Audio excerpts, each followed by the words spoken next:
കഴിഞ്ഞ പ്രാവശ്യം ഞാൻ പുട്ടുണ്ടാക്കുന്ന ഒരു വീഡിയോ ഇട്ടില്ലായിരുന്നോ? അതിൻ്റെ ഇടയിൽ ഏറ്റവും കൂടുതൽ വന്നൊരു കമൻറ്റാണ് ഈ പുട്ട് എങ്ങനെയാണ് പൊടിയാതെ നിങ്ങൾ ചൂടോടെ എടുക്കുന്നതെന്ന്.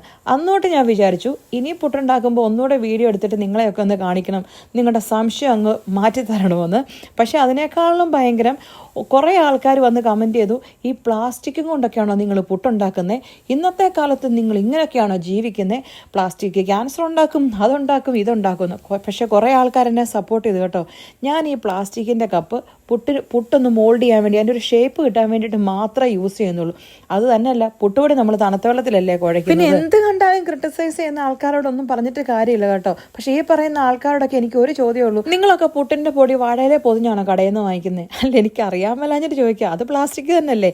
എനിവേ ഇതേ പുട്ട് പൊടിഞ്ഞു പോകുമെന്ന് ചോദിച്ചോടൊക്കെ ഉള്ള ഉത്തരവ് ഇത് കേട്ടോ. നല്ല ചൂട് പുട്ടാണ്, നന്നായിട്ട് വെന്തിട്ടുണ്ട്, ആവി കയറിയിട്ടുണ്ട്, ഒരു തരി പോലും പൊടിയാതെ നമുക്ക് സൂപ്പറായിട്ട് എടുക്കാവേ. അപ്പം എങ്ങനെയാ ഉണ്ടാക്കുമല്ലേ?